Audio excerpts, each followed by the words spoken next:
There is a debate about shear force. Is pulsatile even effective? Should we pulsatile flush? Who cares? It's weak evidence. There's not a lot of supporting evidence around it. Not sure if it's a real thing. I've heard that before. So let's look into the physics of it. Let's create a new chat. Let's talk about the physics behind pulsatile flushing. So I want to start out with the AI to give it context of, let's talk about this thing. I want to talk about the pulsatile flushing and the physics behind it. Let's see what it comes up with. All right, sure. Pulsatile flushing is a technique to maintain patency to prevent occlusion in the vascular access device. Boom, boom. Method involves injection and flush with series of short, forceful bursts after continuous flow. Here's a breakdown of the physics behind it. Fluid dynamics, turbulent flow. Pulsatile flush creates turbulent flow within the catheter. It opposes laminar flow, which is smooth and layered. Turbulent flow helps dislodge blood clots, fibrin sheaths, debris that might adhere to the catheter walls, not the cell walls. This is different from cellular turbulent flow. We're only in the context of inside the catheter, and it stops at the catheter. Pressure variation. Each pulsation introduces a spike in pressure, which can help to break up and dislodge particulate matter that might include the lumen of the catheter. Then rapid changes in pressure can disrupt the formation of biofilm.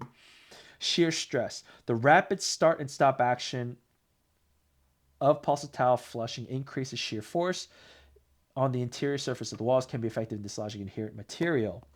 Increased momentum, burst, occlusive material, blah, blah, blah. Technique, talks about technique. Okay. How does the push-pause motion cause increased shear force compared to laminar flushing?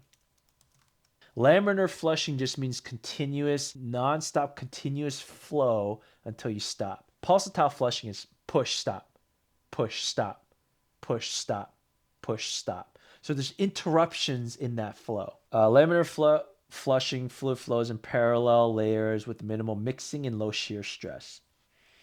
Acceleration, deceleration. Each push creates a burst of acceleration, followed by pause, allows for deceleration.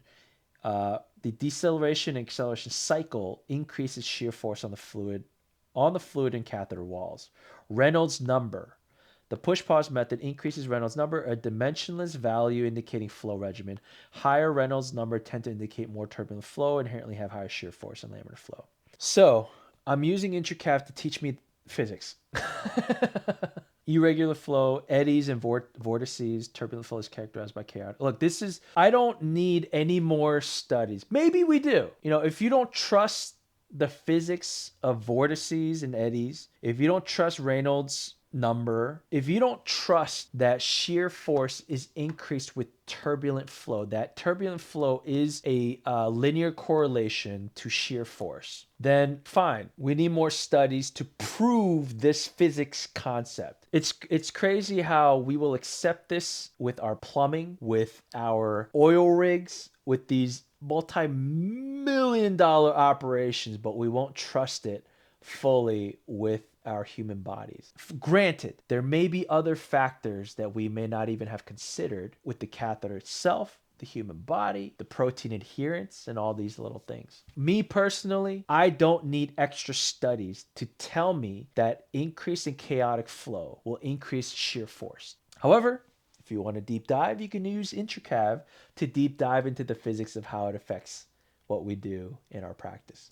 So then this begs the question. Yes, we are debriding the inside of the catheter, but should we pulsatile flush if it's increasing shear force inside of the vein?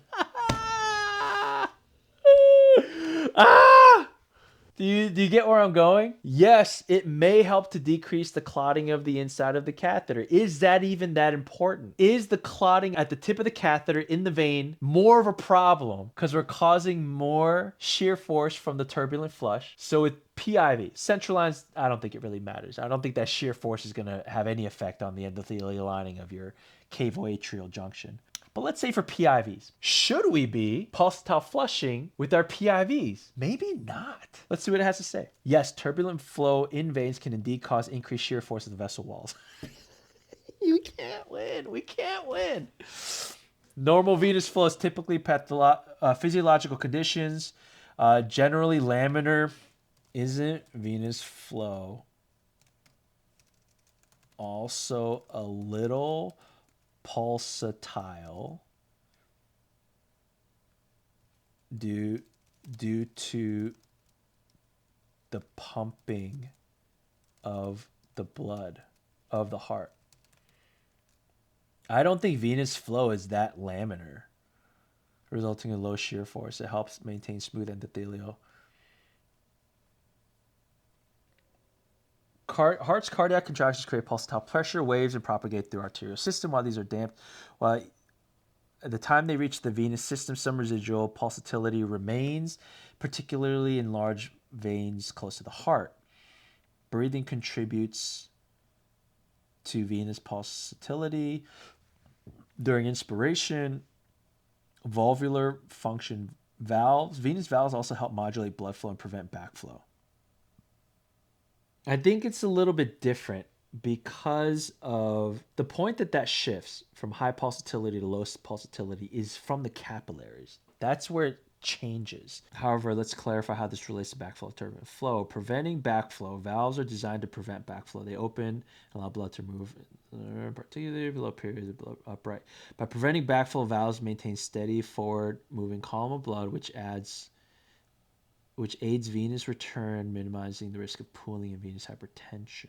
So through this, I've learned that the venous flow is generally laminar. I think the reason why I got confused was I'm currently assessing a patient, chronic issues, and I've noticed at baseline, she has very pulsatile venous flow, which I think indicates to me that she is a high risk for thrombosis from a PIV. So I think maybe for her, laminar flushing is better than pulsatile, just to get rid of that blood, just enough to get out of the catheter. But maybe with PIVs, we should be flushing laminar and not pulsatile. Whoa. If in fact, which I do believe, turbulent flow, which is pulsatile, if turbulent flow is what causes shear force to increase, then PIVs, we should not be pulsatile flushing, because I don't think the majority of catheters going bad comes from the blood being inside of the catheter. I think it comes from the clotting right at the tip of the catheter.